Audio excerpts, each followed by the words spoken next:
আস-সাওমু লি ওয়া আনা আজিজি বিহি। বান্দা যত নেক আমল করে সব নেক আমল এইগুলো কিয়ামতের দিন তার নেক আমলের প্রতিদান দেওয়া হবে। কিন্তু বান্দা যে রোজা আমার জন্য রাখে, এই রোজার নেক আমল, এই রোজার প্রতিদান আমি আল্লাহ নিজ হাতে দেব। ওয়া আনা আজিজি বিহি। অন্যরা তো ফেরেশতারা বন্টন করবে। আপনি নামাজ পড়ে কি পেয়েছেন, যাকাত দিয়ে কি পেয়েছেন, এগুলোকে ফেরেশতারা বন্টন করবে, আপনি পেয়ে যাবেন। আর রোজা যে আপনি রাখলেন এটা ফেরেশতারা বন্টন করবে না, আল্লাহ নিজেই বন্টন করবে। সুবহানাল্লাহ বলেন। এই জন্য আল্লাহ বলেছেন আস-সাওমু লি ওয়া আনা আজিজি বিহি। বান্দা যত আমল করে এর মাঝে একটা মাত্র আমল এটা আমার জন্যই করে, কাউকে দেখানোর জন্য করে না, একমাত্র আমার জন্য এই আমল করে। ধরেন আপনি রোজা রেখেছেন, কিন্তু আপনি যদি লুকোচুরি করে পানি খেয়ে ফেলেন, কেউ জানবে না, জানবে কে? আমি ঘরের দরজা বন্ধ করে খেজুর খাইলে কেউ দেখবো? আরো যদি অনেক কিছু খাই। কিন্তু বান্দা যখন রোজা রাখি আল্লাহর জন্যই রাখে, কারণ সে জানে দুনিয়ার কেউ দেখে নাই, কিন্তু দেখে কে?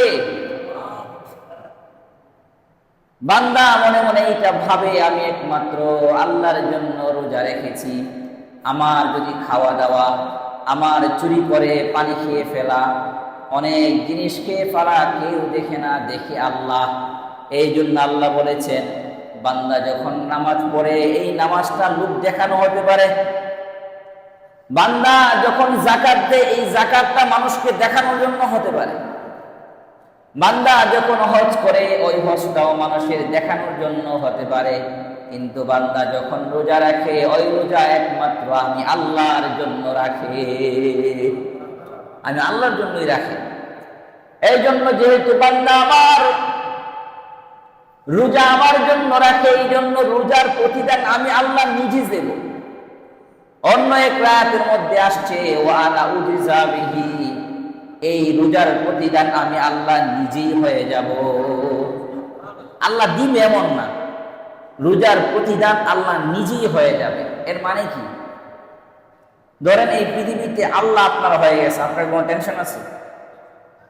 আল্লাহ আমার হয়ে গেছে, কোনো টেনশন আছে? টেনশন নেই। এই জন্য আল্লাহ বলছেন রোজার প্রতিদিন আমি নিজে আল্লাহ, কি দিব ওইটা আমি জানি, তোমার জানার দরকার নাই। এই জন্য রোজার প্রতিদান কি এটা জানা যায় না, কি না? জানা যায় না, কারণ এটার প্রতিদান যে কি যে আল্লাহ দিবেন এটা আল্লাহ খোলাসা করেন নাই, এটা আল্লাহই জানেন কি দিবেন।